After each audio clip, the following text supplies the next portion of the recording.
guys, we're back for another Dokkan battle video. So, it is time to update the top 10 LRs. We've gotten two new Carnival LRs. We got Carnival LR Future Gohan and Carnival LR Sword of Hope Trunks. Regardless what anyone thinks, I do think both characters are very deserving of this celebration, very deserving of Carnival LRs. I mean, certainly it is a shame that we did not get an additional villain. I'm totally on board with that. But I don't look at either Sword of Hope Trunks or Future Gohan as like, oh my god, this is so terrible. Like, it's not a fumble, it's not a bad pick, nothing like that, right? Maybe Trunks' animations overall are a little bit subpar, but besides that, I like the dual Carnival they gave us. And Future Gohan being like a definitive, obvious, you know, top 2 or 3 character to pretty much everyone. That's good. I do like that they give us just a Carnival LR who is competing. So that's 2 Carnival LRs we've gotten who have directly competed as best unit in the game. The Tech Carnival Goku on release, and now, of course, Future Gohan. So that's really good. All right, let's just jump in. I think people are going to be mad at me for this one, but you're going to have to hear me out. I have done a lot of fighting in a lot of the content. I do stand by this. So we're going to start with the 8th anniversary Super Saiyan 3 Goku, Super Saiyan 2 Vegeta in slot 10. They are certainly a very powerful character, but they can really be touched very easily. They stack defense in base, and that's all they've got. Raw stats don't really cut it anymore. Like, it's, you gotta be Junior, Piccolo Jr. Who is another character who gets away with just raw stats besides him? I mean, I haven't sat down to actually, like, really look through, but who else? All these other good characters, every other character on this list, I mean, this character does have guard or damage reduction after they, you know, do the standby, but all these characters have guard, damage reduction, dodge, strong defensive abilities that could allow them to take pressure from the boss, as well as doing insane amounts of damage. The problem with this character is simply just that in base, they're so squishy, and, I mean, you're not getting to the point anymore in these newer Dismal Future Red Zone fights to where their defensive stacking even matters, right? It's like, against the Goku Black stage, the second phase against Rose, sure, but this character's strength is from their standby, not from base at all.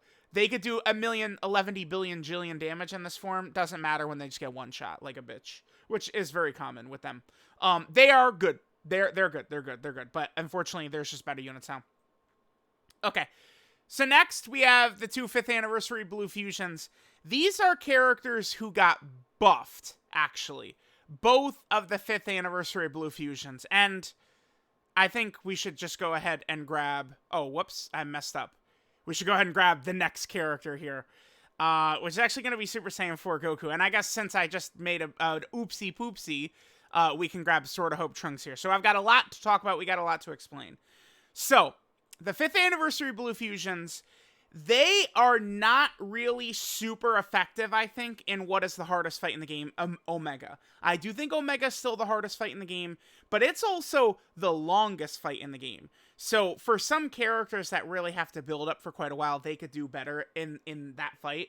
Now, the Blue Fusions here, they can be effective against Omega. I'm not saying you can't run them, but I'm saying it's very easy for both Vegito Blue and Gogeta Blue to get cucked. Because you have your first turn of guaranteed dodge once you go blue.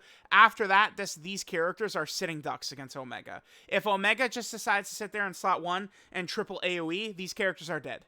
Because this, right here, 70% chance to dodge his third attacker in a turn. That only procs and triggers when they actually attack. So I'm not a fan of using them against Omega. In the Dismal Future Red Zone, these guys, you all know, they are dancing and laughing on these Dismal Future Red Zone bosses. In base, them having the 70% chance to dodge in slot 3 works super effectively. Then you transform, they've got the guaranteed dodge, they're able to barrage the enemy. These guys are awesome, right? But I don't really like them against Omega. Now, Super Saiyan 4 Goku, I can imagine a lot of people are going to be shocked that he's this far down. And he is, I mean, we could just quickly jump over and take a look. He's dropped down several spots, as you guys can see from my previous list. Now, the reason for this is because since I did this was the first form sale just dropped.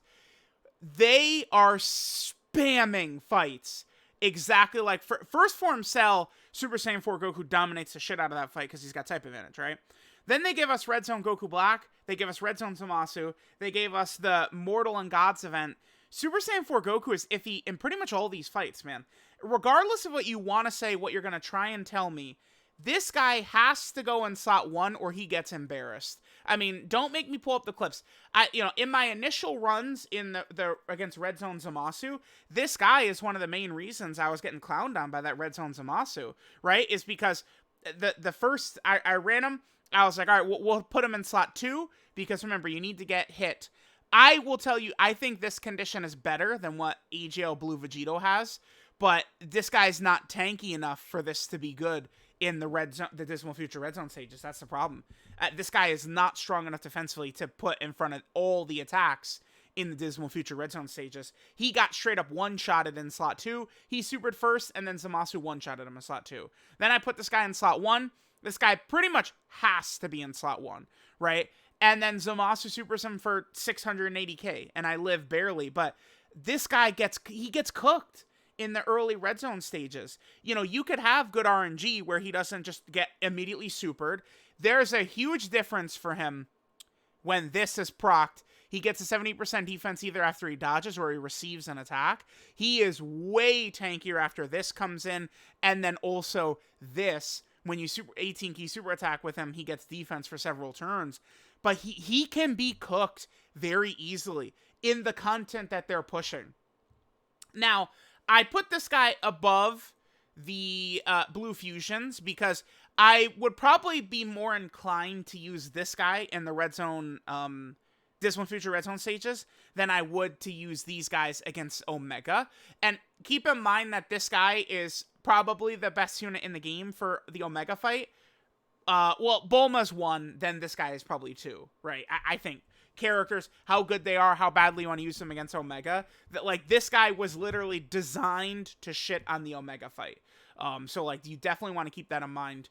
I have had difficulties even getting into this form in the Dismal Future Red Zone because the thing about it is they don't attack that much. They spread their attacks out, and a lot of times if they group their attacks up, super attack is in there and this guy gets cooked. So unfortunately, I do have to drop him. I mean, I have to go by what the game is giving us, right? It's like, yes, he is one of, like, probably the second best unit in the game for the hardest fight in the game. But all the other stages he's getting cooked in. And they keep giving us these same stages. I mean, the next time we update this list, if they give us different content, we can reevaluate. But, I mean, this guy needs to be run in slot 1. And he gets cooked in slot 1, man. Like, I don't know what to tell you. Like, I'm sorry. But he should be a little bit stronger in base if they're going to make him go in slot 1. And they just massively buff the bosses after this guy, right?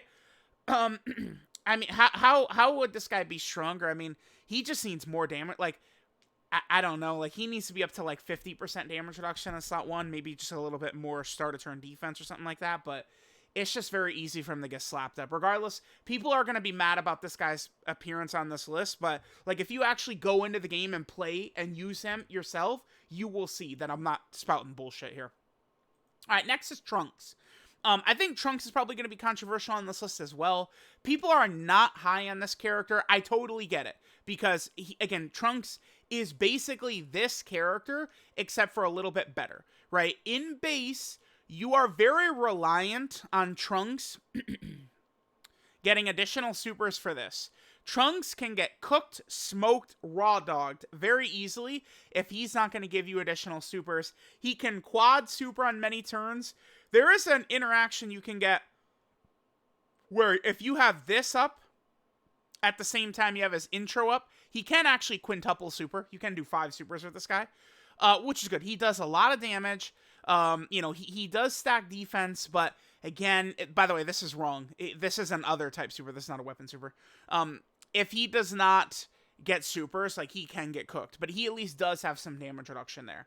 Now, the thing about this guy, so his standby, the Sword of Hope, this is his 3rd rotation. So it's 5th turn from the start of Trunks' 1st turn. You could just think of it as his 3rd turn. You will be able to swap into standby, and he is God mode here, right? Your 1st turn, you have a guaranteed additional 70% chance to be super and 50% damage reduction, and he's guarding in slot 1. He's still attacking as well. This guy is really nuts. The damage that he does with the Sword of Hope as well, you get 50% attack per attack that the team does. This guy is really powerful.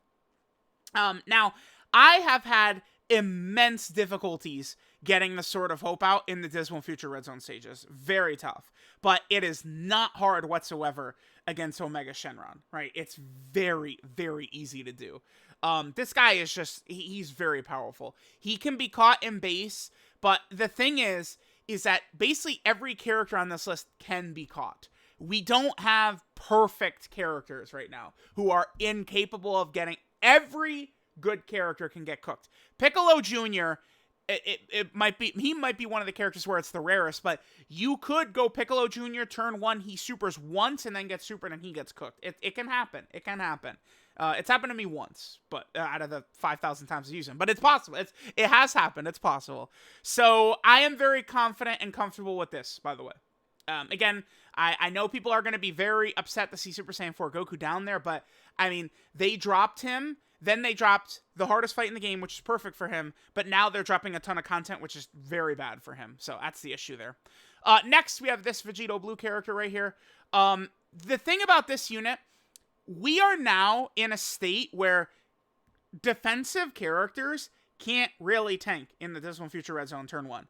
Because every defensive character, they don't just have their defense, they build up to it, right? We have some characters like Fusion Zamasu, LR Future Gohan, LR Golden Frieza, who have gigantic damage reduction that slowly gets weaker as the fight goes on.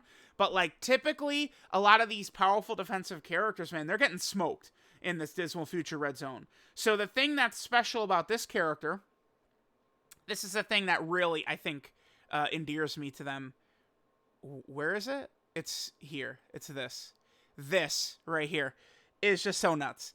So you combine the fact that they guard for their first 4 turns, plus this huge extra defensive buff in slot 1, and the 50% chance to dodge. So they have a 50% chance to dodge, and they're guarding, and they have pretty decent defense, probably, 500k or so. That works really effectively, whereas great characters like Vegeta and Trunks, AGL Carnival Goku, characters like this are, they get walloped. Even LR Future Gohan, as great as he is, turn 1, slot 1, he can get walloped. But this character, not only, they will live if they get tagged, but you've got a 50% chance that they just dodge it, right? Which is good. The problem with this unit, I see so much coping for this. This condition is so bad. It's like Trunks in that it's their third rotation is the easiest way to think of it, right? But it's not just their third rotation. This stupid ass HP restriction, man. It's so frustrating. It really is. I have to deal with this so often, and it drives me nuts. It is so common for me to be above this HP threshold. A lot of times I'm running revive characters, so it's like if we take a ton of damage turn 1, oftentimes I'm reviving, we get, back up to full HP. You guys know I like to do dodge builds on my characters. I dodge super attacks. I really struggle with HP conditions and the inconsistency of them. I would feel like this character, if this is removed right here, boom, just remove this line, this character might go up several spots. I'm dead ass. You just get rid of this, this character shoots up. Like that, this is the main culprit behind this character. You take away this singular line, and this unit's a lot better. I don't need to talk about this guy at all. I mean, he is God, right? Like, he is insane. I actually did earlier today have him get smoked as well. Again, for every single character, it is possible they get smoked. But, many of these characters, right? What am I looking for here? Yeah, all these characters, they've all got stuff like this, right? So, they're all getting huge defense, and you can, bad luck, additional normal, death, right? Is something that could definitely happen a lot of the times. But this guy is super crazy, right? If only it was just a little bit more consistent transforming into him. I think this unit would be much more fun and a lot better. But they certainly are much better than people have given them credit for. Next is Fusion Zamasu. I really, really like Fusion Zamasu and his, huge damage reduction at the start of turn 1. This guy is able to take hits better than Future Gohan turn 1, better than the blues we just looked at turn 1. He does taper off as the fight goes on, sure, but it's still pretty good. Also, keep in mind that you do have the Infinite Zamasu, which is, nullifies all attacks. I love you. I love this. That's so good. Unfortunately, we can't really take advantage of his domain effect very much, because there's not really many superclass enemies, but this guy is just awesome. He kicks ass. I love this Fusion Zamasu. Huge damage reduction. He needs more help. His team does not have enough, man. He needs more help, but he looks good. At least we got the AGL EZA Zamasu, who's very powerful. I am hoping that we get multiple Goku Black EZAs in Part 3. I am really holding out hope that they EZA both Goku Blacks. His team just needs help. You need options. You do. You need, it's like some character could be super good for one fight, but they're not going to be quite as good in another fight. We just very simply need more options, again, for this Fusion Zamasu. But I do like him up there. I think he's very good. Now, next, we could start getting a little bit more controversial. Now, the next part I'll talk about in a second. I think you probably could do a cutoff right here. Like, we'll just remember that I'm saying this, and then we'll revisit this in a little bit. I have Orange Piccolo at 4, actually. Starting from here, I think that these next 4 are truthfully very interchangeable. Why don't we just fill out the rest of it, and I could just talk about everything. So this is what I have as the top 4. Let's go ahead and fill this in. So I do still have Bulma at 1. We have the GT duo. We have them at 3. And then we have Carnival Future Gohan I have at 2. Let me actually pull up the other, like, people a while ago asked that I do this type of tier list as well. I actually did this. But I do think, starting at Orange Piccolo, we could leave them as Z tier and then move the rest down to S+. I think you could do that, but I was thinking about it, and I feel more comfortable doing this than moving Fusion Zamasu from there and the rest of those characters down. I do. I don't think I've ever done this before, but I feel very comfortable with this right here, I think, right now. I mean, they don't, like... Again, all these characters can get caught. My LR Bulma has gotten walloped before. So has my Future Gohan. So have they. So has my Orange Piccolo. Like, all these characters have been just disintegrated. It can happen. Dokkan, they haven't just made, I guess the closest to a win button is probably Orange Piccolo because he cancels boss supers. But, all right, so let's talk about a lot of these guys. So Orange Piccolo... we know how busted he is. He has, the strong intro. He's guarding. He's got damage reduction. He has this Orange Piccolo transformation. Once you go into this, it cancels boss special abilities. You're invulnerable. He just attacks and attacks and attacks and attacks. This Orange Piccolo, this probably is just the strongest active skill in the game, right? I can't imagine there's just, like, if we had actually, like, combine active skills and standbys, is there an active or standby that is actually stronger than Orange Piccolo? The answer is probably no. Because he does massive damage, and then he also protects the entire rotation, keeping the rotation from being super attacked, which is crazy. We have this character. I have been just very impressed with this character's versatility. It's so easy to just plug them into any team, and they work very effectively. Ki is very easy for this unit, and of course this character as well in slot 2 or 3. But this, I really wish that Sword of Hope Trunks had this. Well, no, here, this part. I wish Sword of Hope had that instead of what he has, where he supers and then it resets at the end of the turn. If he just simply had this, Sword of Hope Trunks would also shoot up this list.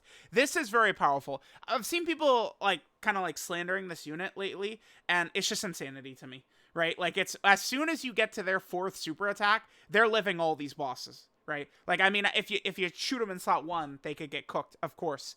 But once they get up to 4 super attacks, and then they, get the 50% damage reduction at 5 super attacks, they're so defensive. You have, this is just such a lifesaver, man. The fact that you do this, and then you revive with full HP, Oh my god. It's like you get smoked turn 1 against like Red Zone Zamasu and stuff like that, and then this guy just gives you a full reset. It's so good. Future Gohan, I actually can't really criticize him. I think that they made this guy just as good as they could have. He can get smoked slot 1 sometimes, depending upon what happens. Because he has 60% damage reduction right away, and then he gets another 20% damage reduction after he attacks. I mean, we just go over everything he does. It's very easy for him with Ki. He has great super attack effects. He has strong links. He's on a lot of teams. One thing I really like about this guy, he has no restrictions. There's no character restrictions. There's no, like, he has basic strong links. No team, no character, nothing. So this guy's performance, think about how good it is. You're getting that on every single one of these categories, right? You run Future Gohan all out struggle, you're going to get the same level of performance. You run him an Andros SL Saga, same thing. Earthbed Fighter, same thing. That's going to be very helpful. This is the type of character that's going to have a long-lasting impact and be very, very helpful in a lot of teams. This guy is great. He's awesome. You get to turn 5, he'll auto-create his domain, whereas Fusion Zamasu, it's tough to get great value out of it because, you know, superclass enemies are pretty uncommon right now. For Future Gohan, it's different. You get the huge damage against extreme class enemies, which is really crazy. Now, you might think to yourself, okay, so, how would I change this guy? I've got nothing. I think his design is perfect. I've got nothing. I think he's great. I have no issues with this Future Gohan. Like, you could say maybe he has 80% damage reduction right away. Like, this could just be activated right away, but, like, he would be so OP. Like, that would make him the best unit in the game, definitely, right? But, well, would it? Yeah, I guess it would. He'd be so tanky. Yeah, probably so. But, like, I don't have any issues with how they made him. The only thing, right, and this is not a knock on him, but, so he creates his domain on turn 5. Bro, outside of Omega, getting to turn 5 is a struggle. Now, I know instantly people will say, oh my god, maybe for you, Mr. Whale, but me as a free-to-play player, and us free-to-play players, we have to suffer it. We're in so much pain, and you don't understand. You're right. But, I mean, that's the thing. I have all rainbow characters. I rainbowed every character. I link level 10 every character. I have good equips on all these characters. Like, my experience, what I'm telling you guys, my experience with all the characters maxed out, it is a struggle to be at turn 5 in the Dismal Future Red Zone, man. It is. So, it's like, if we get Infinite Fusion Zamasu, and this is a 10-turn fight, a 15-turn fight, I mean, things can be different. Like, this guy, it's like, this guy has everything. He's a very strong defensive character. He does a lot of damage, and then he turns into a godly support on turn 5. Then he's doing guarantee. This shit is insane, by the way. He's getting guaranteed crits at 24 Ki, which is free, by the way. It's literally free to get 24 Ki with him. He's changing orbs, so, you know, you could use this to generate a lot of HP. I literally won a fight earlier because I had a double Future Gohan rotation with AGL Vegito Blue, and I healed like 400,000 HP on that turn thanks to this orb changing, and then that went to the next turn, and then because of all the healing, then Super Trunks Ghost Ushers, and we win. Right, so this shit is really good. Don't overlook this. His active, which is a very easy condition, it's just, you know, again, Future Gohan, it's his 5th turn. So just like Sword of Hope Trunks and AGL Vegito Blue, it's his the third time you see him is when his domain will come out. You're instantly able to use his active skill once the domain is out. He gets a permanent buff here. If you use the active skill, that fully activates his passive, which means, you know, that the first turn that the domain comes out, you do still have some of this damage reduction right here. So he'll have the full 80% damage reduction in slot 1. He's just busted. But the thing is that Bulma is just ridiculous, man. I'm sorry. It's just when you're running her, it's obscene. It's, dude, like, this is, it just completely changes everything. This, plus her orb changing, it's just such a ridiculous, potent combo, man. It's Bulma completely changes things for the team being there. She is very strong defensively, right? I think if you're oftentimes these days I have been using her constantly and consistently on their team, right? But I've, you know, been rocking her just with a double 150 right there. But, you know, Bulma the 200%, like, she's tanking better than Future Gohan.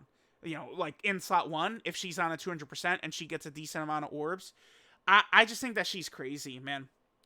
She's got crits built in. She gets all these stats, Rainbow Orb changing, the support. I just, she's so nuts. It's so easy to just throw her on. I think that her impact is just like unmatched. What she does, it becomes so easy to run all these key hungry behemoths on the team if you just have Bulma there, right? And you're running like the 8th anniversary LRs. You can run God Goku. You could just put all these behemoths on the same team, and key is just not a problem at all because of Bulma. I think the value that she brings is just too much. She's just too crazy, man. I think Future Gohan is close, right? I don't think that there's some substantial gap there at all. I think if you want to argue Future Gohan at 1, I get it. I think you could argue these guys as 1, and I think you could argue Orange Piccolo as 1. I don't, like, once you get the Fusion Zamasu, I don't really think so. So, again, I think that you could, starting a Fusion Zamasu, move the rest of these guys down 1 tier. Should I? No, I don't know that I want to. I'm gonna leave it like this. I don't want to move. I don't want to separate right there. I'm saying you could, but I just don't want to. So I think that this is what the top 10 looks like. We've got a little bit of differences here. Again, Super Saiyan 4 Goku dropped down a little bit. Well, I guess the only real difference is the blues. He just fell behind the blues, right? But then Trunks, I also kind of like slid him in there. Carnival, Goku, and Vegeta and Trunks fell off. They're still strong characters, but you want to keep in mind that Carnival, Goku, and Vegeta and Trunks, I mean, they can get bullied by the Dismal Future Red Zone, right? Like, they have to build up by getting hit, and it's just... these, like, Vegeta and Trunks, Carnival Goku, and Super Saiyan 4 Goku basically have to be put in front of the hits to build up their defense, right? For Goku, it's swapping into, Majub and, and then going on to full power. And it's just like, in order for them to get really strong defensively, they have to take punishment, which is just, is tough. It's tough. It's tough. So, yep, let me know what you guys think. Again, looking through this, I've got no issue with this. I think I am very, very comfortable dropping this list as is. Again, let me know what you guys think about the top 10 LRs. Thank you guys for watching, and I will catch you guys next time.